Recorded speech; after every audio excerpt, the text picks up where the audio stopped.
निवडणुकांच्या पार्श्वभूमीवर सक्रिय व्हा, सभागृहात पूर्ण वेळ उपस्थित राहा. वर्षावरील स्नेहपूजनादरम्यान फडणवीसांच्या भाजप आमदारांना सूचना.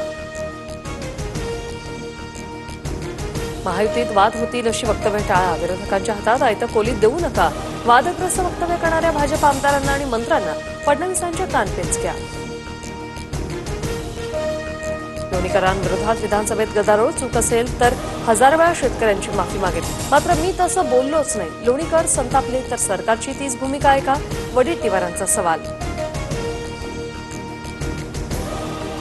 पंढरीच्या वारीत अर्बन नक्षलवाद्यांचा शिरकाव. शिंदेच्या शिवसेनेतील आमदार मनीषा कायंदे यांचा खळबळजनक दावा. तर प्रकरणाची चौकशी करून कारवाई होईल. उपमुख्यमंत्री शिंदेंचं आश्वासन. संविधानावर बोलणं अर्बन नक्षल असेल तर संपूर्ण देशाला जेलमध्ये टाकणार आहात का? संविधान हत्या दिन कुणी साजरा केला? आदित्य ठाकरे यांचा शिंदेच्या शिवसेनेवर निशाणा. सुप्रीम कोर्टात स्थानिक निवडणुकांचा हवाला देत ठाकरेंकडून धनुष्यबाण चिन्हावर सुनावणीची मागणी. मात्र तातडीने सुनावणीला शिंदेच्या शिवसेनेचा विरोध. पुढील सुनावणी 16 तारखेला होणार.